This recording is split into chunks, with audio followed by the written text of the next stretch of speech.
अभी तो सफ़र शुरू किया है अभी तो सफ़र शुरू किया है, मंजिल का पता नहीं। अभी तो सफ़र शुरू किया है, मंजिल का पता नहीं। गर साथ आपका है तो नामुमकिन कुछ भी नहीं। इन्हीं पंक्तियों के साथ मैं हरीश खंडवाल मन की आप सभी का मन की कलम यूट्यूब चैनल पर हार्दिक स्वागत अभिनंदन करता हूँ। आप सभी का दिन मंगलमय हो, शुभमय हो। इन्हीं शुभकामनाओं के साथ आज की एक वीडियो में मैं एक नई जानकारी लेके आया हूँ। सामान्यतः हम मंदिरों में जाते हैं और हम वहाँ पर मंदिर की परिक्रमा करते हैं, हवन कुंड की परिक्रमा करते हैं, अलग अलग देवताओं के मंदिर में जाते हैं और अलग अलग देवताओं की मंदिर की परिक्रमा की जाती है। तो साथियों, जैसे कि हम मंदिर की परिक्रमा करते हैं, लेकिन हम कई बार अनजाने में गलत परिक्रमा भी कर लेते हैं। अनजाने में हम यह भी नहीं जानते हैं कि किस देवता की कितनी परिक्रमा की जानी चाहिए। तो आज की वीडियो में मैं यही बताने का एक छोटा सा प्रयास कर रहा हूँ। वीडियो के अंत तक बने रहिएगा। आपसे जुड़े, जीवन से जुड़े यह वीडियो है, इसे देखिएगा। और साथियों, जिन लोगों ने चैनल का सब्सक्राइब कर दिया है उनका आभार, और जिन्होंने नहीं किया है सब्सक्राइब अवश्य करिए। साथ ही साथियों, आप कमेंट्स के माध्यम से यह जरूर बताएं कि आप किन किन जगहों से देख रहे हैं और आपको वीडियो कैसी लग रही है।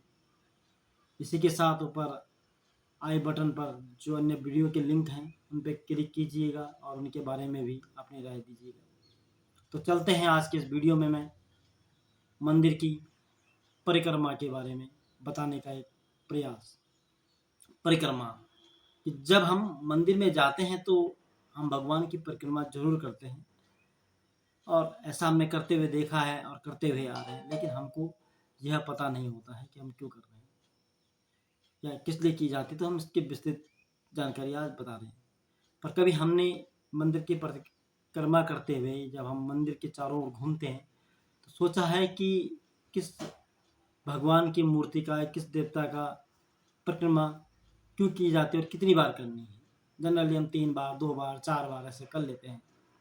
लेकिन जो शास्त्रों में लिखा है, जो विधान किया गया है पुराणों में, उसके अनुसार मैं बता रहा हूँ।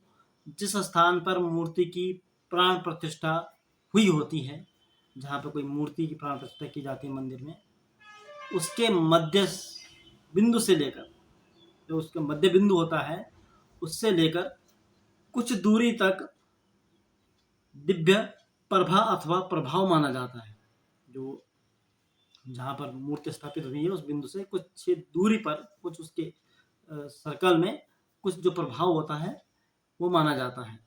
यह निकट होने पर अधिक गहरा और दूर होने पर घटता जाता है। जितना हम मंदिर के परिक्रमा पास पास जाते हैं वह उतना ही गहरा होता है और दूर होने पर उतना ही घटता जाता है।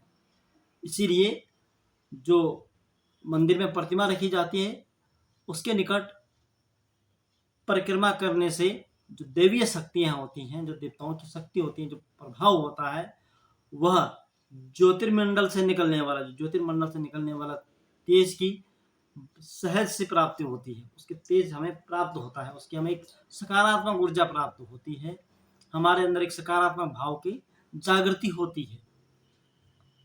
अब मंदिर की परिक्रमा कैसे करनी है, इस पर हम आगे बात करते हैं। तो साथियों, जैसा कि मंदिर की जो परिक्रमा होती है वह हमेशा दाएं हाथ की ओर की जाती है। दाएं हाथ की ओर से की जाती है, दाएं हाथ से ओर की तरफ से करने का प्रावधान रखा गया है। क्योंकि दैवीय शक्ति की, जो दैवीय शक्ति होती है, जो सकारात्मक ऊर्जा होती है, वो आभा मंडल की गति दक्षिणावर्त होती है। यानी कि जब हम परिक्रमा करें तो हमारा हाथ, दायां हाथ मंदिर के मूर्ति की तरफ होना चाहिए। बाएं हाथ की ओर से परिक्रमा करने पर दैवीय शक्ति के जो ज्योतिर्मंडल की आभा होती है, पुंज होता है, जो किरण निकलती है सकारात्मक, वह हमारे अंदर विद्यमान दिव्य परमाणुओं में, जो हमारे अंदर जो शक्ति होती है, दिव्य परमाणु होते हैं, उनमें टकराव को पैदा करता है। अगर हम बाईं ओर से जाते हैं तो उन दोनों में टकराव पैदा होता है, जिससे हमारा तेज नष्ट हो जाता है, क्योंकि वो देव का तेज है, वो हमारा तेज है। तो हमारा तेज तो कम होगा, देवताओं का तेज ज़्यादा होगा, तो हमारे तेज को नष्ट कर देता है। और जाने अनजाने में की गई जो उल्टी परिक्रमा होती है, उसका हमें दुष्परिणाम भोगना पड़ता है। ऐसा हमारे मंदिरों में परिक्रमा का प्रावधान माना गया है, या पुराणों में प्रावधान कहा गया है। अब किस देवता की कितनी बार परिक्रमा की जानी चाहिए, इस पर भी अब हम आगे बात करते हैं इस वीडियो में। शास्त्रों के अनुसार, ये पुराणों की बात की जाए तो अलग अलग जो देवता होते हैं, जो देवी होती हैं, उनका अलग अलग करके परिक्रमा करने का प्रावधान रखा गया है। देवी देवताओं के लिए परिक्रमा करने की अलग अलग संख्या को निर्धारित किया गया है। इस संबंध में धर्मशास्त्रों में कहा गया है कि भगवान की परिक्रमा करने पर जो हमें अक्षय पुण्य की प्राप्ति होती है, ऐसा पुण्य जो खत्म नहीं होता है, ऐसा पुण्य जो हमेशा बना, अक्षय पुण्य का मतलब जो खत्म नहीं होता है, वो हमें अक्षय पुण्य की प्राप्ति होती है। और जो हमारे जाने अनजाने में किए हुए पाप होते हैं, वह नष्ट हो जाते हैं। तो सभी देवताओं की परिक्रमा के संबंध में अलग अलग नियम बताए गए हैं, अलग अलग प्रावधान बनाए गए हैं। अब जानते हैं। पहली बात, मैं मातृशक्ति को लेके आ रहा हूँ कि महिलाओं को यानी मातृशक्ति को वट वृक्ष की परिक्रमा करना सौभाग्य का सूचक माना गया है। जो वट वृक्ष होता है उसकी परिक्रमा करना, उसको सौभाग्य का सूचक हमारे शास्त्रों में माना गया है। अब आते हैं हम दूसरी बात पर। शिव जी की आधी ही परिक्रमा की जाती है। शिव जी की जो परिक्रमा होती है उसे आधी ही की जाती है। शिव जी की परिक्रमा करने से जो हमारे मन में बुरे ख्यालात होते हैं और अनर्गल यानी जो कभी कभी बेकार सपने आते हैं और जो हमारे डरावने सपने आते हैं, वह खत्म हो जाते हैं, ऐसा माना गया है। भगवान शिव की परिक्रमा करते समय अभिषेक की जो धार होती है, जब हम अभिषेक करते हैं, वो जो अभिषेक का जो हमारा जल होता है, जो दूध होता है, उसको नहीं लांघना चाहिए, उसे नहीं लांघना चाहिए, ऐसा माना गया है। तीसरा, माँ देवी की एक ही परिक्रमा करने का प्रावधान है। जो देवी मंदिर होता है उसका एक ही परिक्रमा करने का प्रावधान है। अब आते हैं श्री गणेश जी और हनुमान जी की 3 परिक्रमा करने का विधान रखा गया है। जो हनुमान जी होते हैं और गणेश जी होते हैं, उनका मंदिर की 3 परिक्रमा, उनकी मूर्ति की 3 परिक्रमा करनी चाहिए। गणेश जी की परिक्रमा करने से अपनी सोची हुई, कई बार हम अपने जीवन में सोचते हैं कि हम ये करेंगे, वो करेंगे, ये करना चाहिए, वो करना चाहिए, हमारे कुछ कल्पनाएं होती हैं, हमारे कुछ मन में संकल्प होते हैं और वो अतृप्त रह जाती हैं। उन अतृप्त कामनाओं की पूर्ति जो है वो गणेश जी करते हैं, समय आने पर गणेश जी करते हैं, ऐसा माना गया है। गणेश जी का विराट स्वरूप का व मंत्र का विधिवत ध्यान करने पर कार्य सिद्ध होने लगते हैं और गणेश जी को इसलिए सिद्ध विनायक भी कहा जाता है। 5वीं बात पे आते हैं।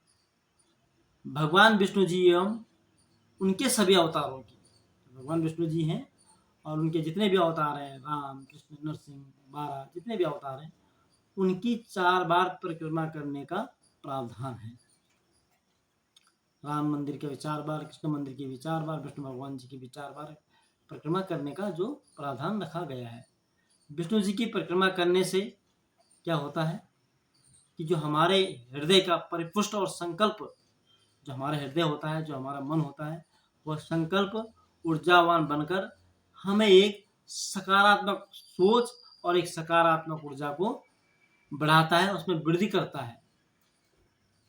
इसी तरह सूर्य मंदिर की 7 बार परिक्रमा करने का प्रावधान रखा गया है। 7 बार परिक्रमा करने से मन पवित्र और आनंद से भर उठता है तथा बुरे और जो कड़वे विचार होते हैं हमारे मन में, उनका विनाश होता है। तो इस तरह से अलग अलग देवी देवताओं के अलग अलग तरीके से परिक्रमा करके हमारे अंदर एक सकारात्मक ऊर्जा मिलती है। सूर्य की जो मंत्र है वह भास्कराय नमः का मंत्र का उच्चारण करना चाहिए परिक्रमा करते हुए। इस मंत्र के उच्चारण से कहते हैं कि कई रोगों का नाश हो जाता है। जैसे सूर्य को जब अर्घ्य देते हैं, सूर्य को जब सुबह अर्घ्य देते हैं तो उस समय भी ओम भास्कराय नमः का जाप करना चाहिए। ऐसा प्रावधान है, ऐसे पुराणों में ऐसा कहा गया है।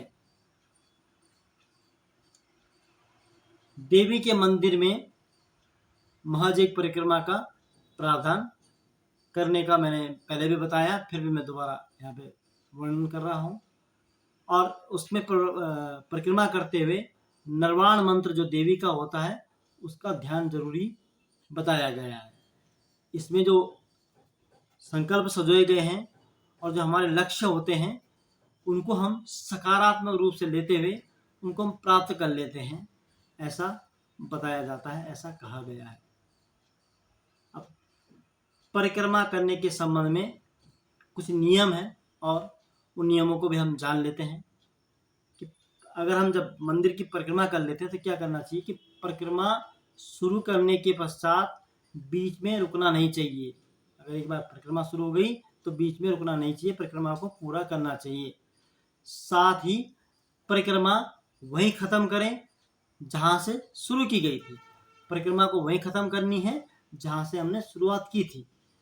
ध्यान यह भी रखें कि परिक्रमा बीच में रोकने से वह पूर्ण नहीं मानी जाती है। यानी कि हम बीच में उठ के चले गए, इधर उधर हो गए तो वह पूरी नहीं मानी जाएगी, वह आधी होगी, जो गलत है। दूसरी बात ध्यान देने की क्या है कि परिक्रमा के दौरान किसी से बातचीत बिल्कुल नहीं करनी चाहिए। जो भी भगवान की परिक्रमा कर रहे हैं उनका नाम स्मरण करना चाहिए, उनका ही ध्यान करना चाहिए। तीसरी बात, उल्टी अर्थात बाएं हाथ की ओर परिक्रमा नहीं करनी है, बाएं हाथ की तरफ की परिक्रमा नहीं करनी है, ये मैंने शुरू में भी बताया। इस प्रकार जो है हमें जब भी देवी देवताओं की परिक्रमा करनी है तो उसे विधिवत नियमों से करना चाहिए और अपने जीवन में एक सकारात्मक ऊर्जा, सकारात्मक भाव, सकारात्मक विचार लाने चाहिए। और जो हमारे जीवन में उथल पुथल और जो समस्याएं होती हैं उनका हमें ऐसा करने से समाधान भी सहज रूप से मिल जाता है, ऐसा हमारा विश्वास है। ऐसा हमारा विश्वास पहले से चला आ रहा है और आगे भी हमें जब भी मंदिर की परिक्रमा करनी है इन सभी की बातों का ध्यान रखना है, ताकि हमें परिक्रमा पूर्ण करने पर हमारे पूर्ण लाभ हो सके और हमारी मनोकामनाएं पूर्ण हो सके। फिर इसी तरह की वीडियो को लेकर फिर कभी आपके सामने दोबारा प्रस्तुत होगा। धन्यवाद।